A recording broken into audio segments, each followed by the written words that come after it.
বন্ধুরা, বাংলার রাজনীতি এখানে শুধু ভোট নয়, এটা আবেগ, এটা লড়াই, এটা ইতিহাস। 2026 একটি নির্বাচন আবার শেষ হয়ে গেল, আর কোটি কোটি মানুষের চোখ এখন শুধু একটা তারিখের উপর, 4ই মে। এই দিনই বলে দেবে বাংলার ভবিষ্যৎ কোন পথে, বাংলা কাকে চায়।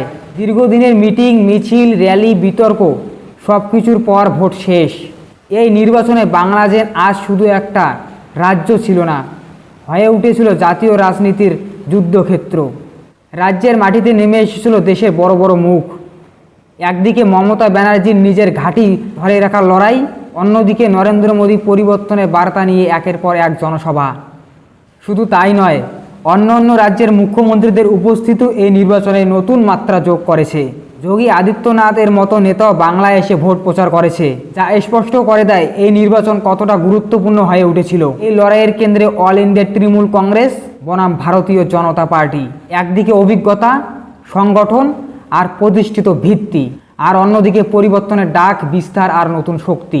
এছাড়াও রয়েছে ইন্ডিয়ান ন্যাশনাল কংগ্রেস ও অন্য অন্য বামপন্থী দলগুলোর জোট, যারা নিজেদের জায়গা পুনরুদ্ধারের জন্য লড়াই করেছে। এই নির্বাচন শুধু মুখের লড়াই ছিল না, এই নির্বাচন ছিল ইস্যুর লড়াই। কর্মসংস্থান, দুর্নীতির অভিযোগ, সামাজিক প্রকল্প, আইন শৃঙ্খলা, কেন্দ্রের সঙ্গে রাজ্যের সম্পর্ক। প্রতিটি দলই এই ইস্যুগুলো নিয়ে নিজেদের মতামত প্রকাশ করেছেন। এইবার নির্বাচনের সব থেকে বড় দিকগুলির মধ্যে একটি হলো নিরাপত্তা ব্যবস্থা। অন্যবার আমরা যেমন দেখি এখানে মারামারি, এখানে কাটাকাটি, কিন্তু এবার ততটা দেখা যায়নি। অন্যবার যেরকম দেখা যায় ছাপ্পা ভোটের আস্তানা, কিন্তু এবার সেই রকম দেখা যায়নি। কোনো ধরনের গণ্ডগোল এড়াতে মোতায়েন করা হয়েছিল বিপুল সংখ্যক কেন্দ্র বাহিনী। স্পর্শকাতর বুথে বাড়ানো হয়েছিল নজরদারি। প্রতিটি ধাপ পর্যবেক্ষণে ছিল নির্বাচন কমিশন। উদ্দেশ্য একটাই, ভোট যেন হয় শান্তিপূর্ণভাবে, যাতে সাধারণ মানুষ শান্তিপূর্ণভাবে নির্ভয়ে ভোট দিতে পারে। ভোটের আগে উঠে এসেছিল ভোটার তালিকা সংক্রান্ত নানা প্রশ্ন। এসআইআর বা বিশেষ পুনর্বিবেচনা নিয়ে রয়েছে আলোচনা ও বিতর্ক।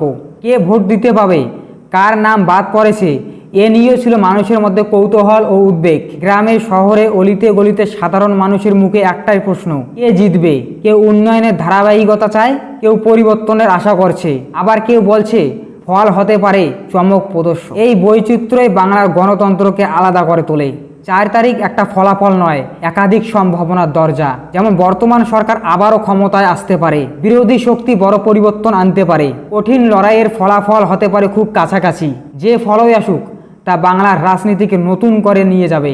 বাংলা কার হাতে যাবে, এই প্রশ্নের উত্তর দিয়েছে সাধারণ মানুষ তাদের ভোটের মাধ্যমে। নেতারা প্রতিশ্রুতি দেয়, দলগুলো লড়াই করে, কিন্তু শেষ সিদ্ধান্ত নেয় সাধারণ মানুষ। 4 তারিখে শুধু ফলাফল ঘোষণা হবে না, ঘোষণা হবে বাংলার আগামী দিনের পথ, আগামী দিনের ভবিষ্যৎ। এই পথ আমার, আমাদের সবার। ধন্যবাদ বন্ধুরা।